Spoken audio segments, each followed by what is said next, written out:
Hello, good afternoon class. Welcome back in English Business 2 class. And today we are going to continue our lessons about type of questions asked in reading part 3. So today we are continue our lesson about how to identify the type of question asked in every reading text.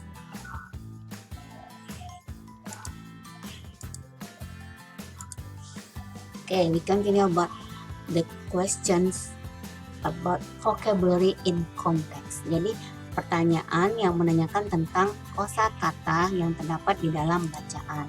Nah, pada jenis pertanyaan ini menanyakan makna dari sebuah kata atau frase. Kemudian kata atau frase yang ditanyakan diharuskan untuk dipahami ya, karena merupakan bagian terpenting pada teks bacaan. Kemudian posisi dari yang ditanyakan, kata yang ditanyakan itu biasanya berada di sekitar kata tersebut, kata itu sendiri. Kemudian biasanya pertanyaan ini menggunakan sinonim ya, atau persamaan kata untuk menjelaskan definisi dari kata yang ditanyakan. Bagaimana strategi menjawabnya? Yang pertama, kita harus tahu dulu jenis-jenis pertanyaan ya, jenis-jenis pertanyaan yang menanyakan tentang vocabulary. Yang pertama seperti ini, what is the meaning of X in line Y? Artinya apa makna dari X pada baris ke Y, atau the word X in line Y can be replaced by. Nah, ini juga pertanyaannya tentang persamaan kata. Kata X pada baris Y bisa digantikan dengan itu. Kemudian the word X has similar meaning with. Kata X memiliki makna yang sama dengan. The underlined word has similar meaning with. Kata yang digarisbawahi memiliki makna yang sama dengan. What does the underlined word mean? Kata yang digarisbawahi memiliki makna apa?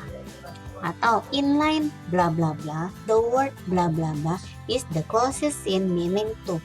Artinya baris ke titik-titik, kata titik-titik memiliki makna yang mendekati dengan. Atau what is the antonym of the underlined phrase? Nah, ini yang ditanyakan adalah lawan kata. Apa lawan kata dari kata yang digarisbawahi? Nah, untuk menjawab ini, Anda semua harus paham dengan makna dari teks tersebut. Bagaimana cara menjawabnya? Pertama, find the word referred to in the reading. Maksudnya, temukan kata yang dimaksud pada bacaan. Kemudian read the sentence containing the word carefully. Kemudian baca kalimat yang mengandung kata yang ditanyakan itu dengan seksama. Then looking for the clue to help you understand the meaning of the word or phrase. Maksudnya cari clue atau kunci ya, kunci dari pertanyaan dari kata tersebut untuk membantu kamu memahami makna dari kata atau frase tersebut. And then select the answer according to the clue. Kemudian pilihlah pertanyaan berdasarkan clue tersebut. Contohnya bagaimana? Seperti ini. Nah, ini dia. Nih, caranya pertama, you don't have to read all of the text. Kalian tidak harus membaca semua teks. Yang harus kalian lakukan pertama adalah read the questions. Kalian harus baca pertanyaan. In line 6, the word slothful is closest in meaning to. Nah, kita hitung pada baris ke-6. 1, 2, 3, 4, 5, 6. Kata slothful ini memiliki makna yang mendekati dengan. Nah, kita lihat slothful. Kita baca, it is no surprise that lazy people are called slothful.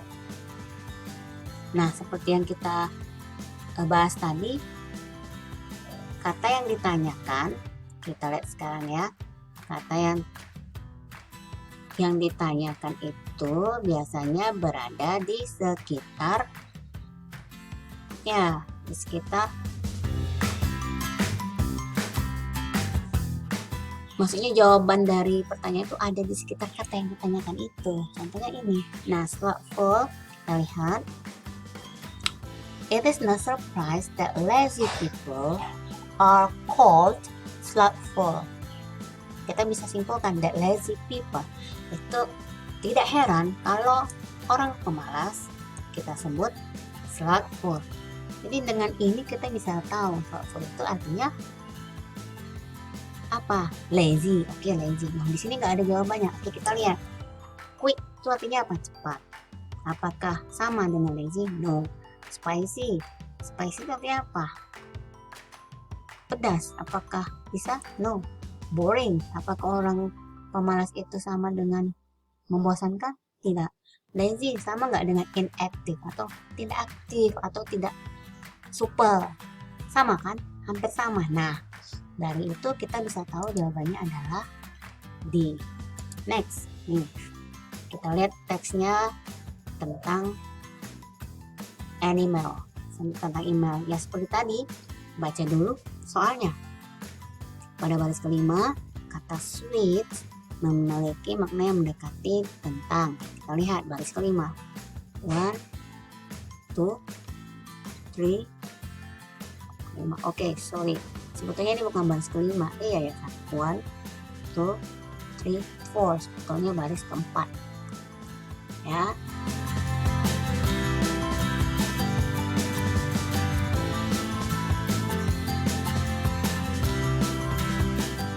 Nah, kita lihat sweet.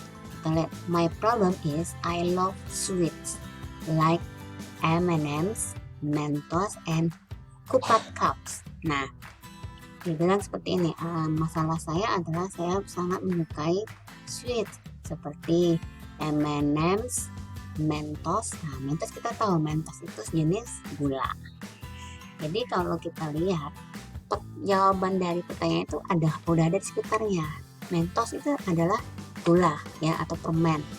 Jadi kita bisa jawab sweets ini adalah apakah cakes, no, bread, no, candies, atau chewing gums.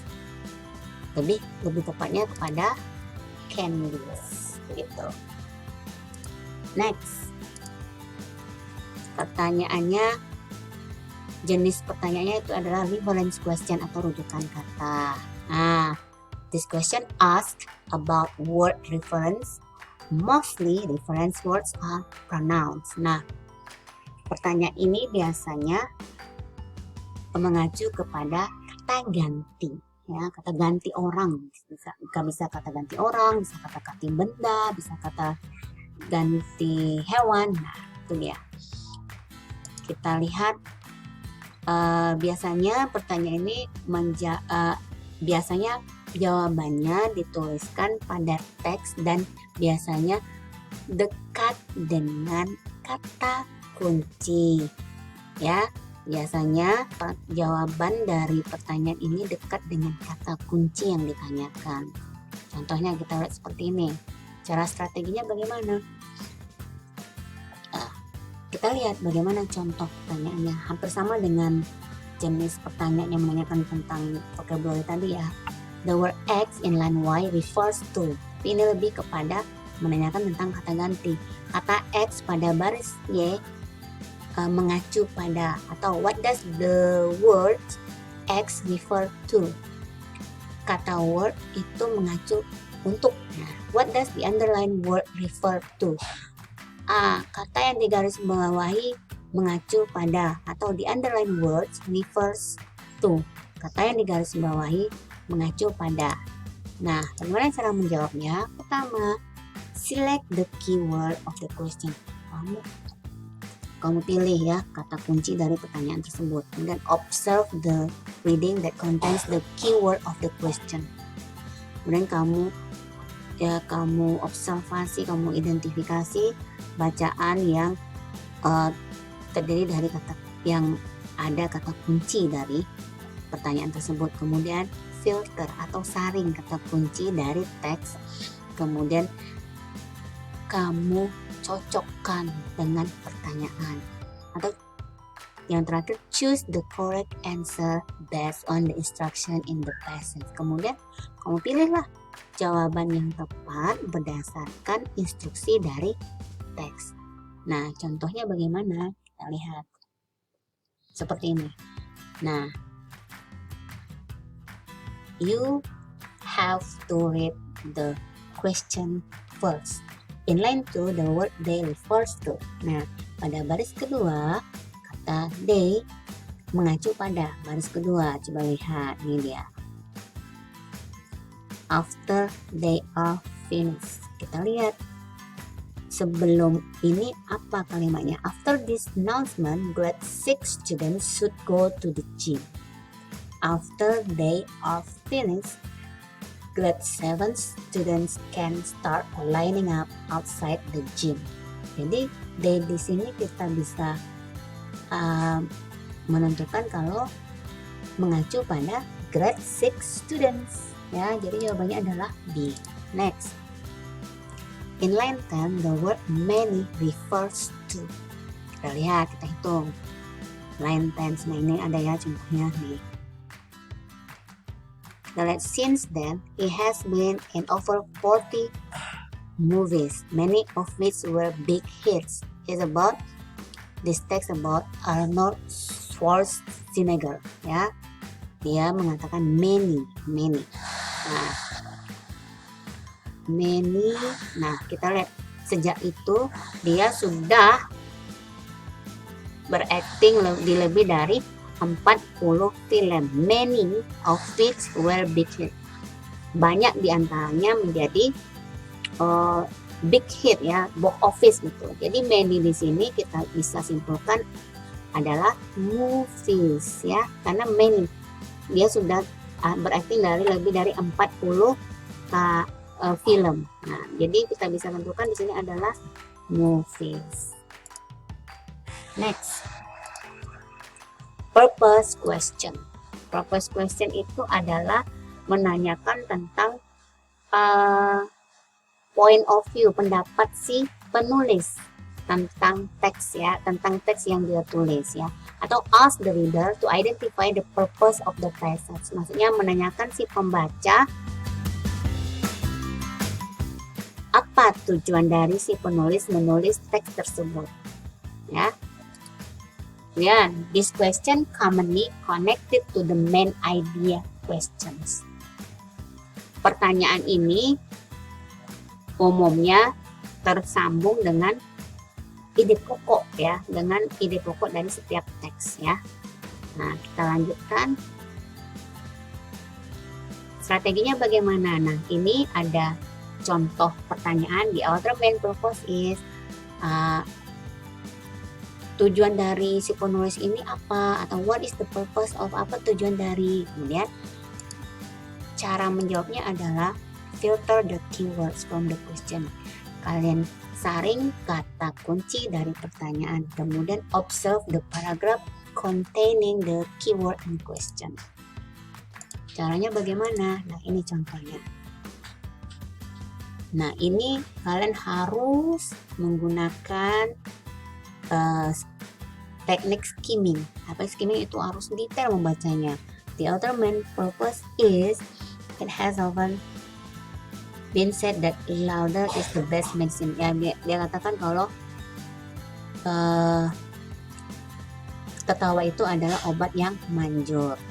Nah, kita bisa lihat di sini mana yang tepat. Nah, ini dia. Begitu juga dengan teks ini.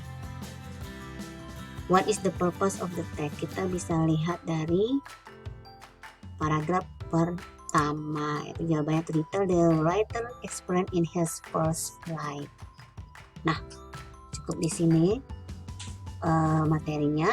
Saya rasa harap Ananda paham semua.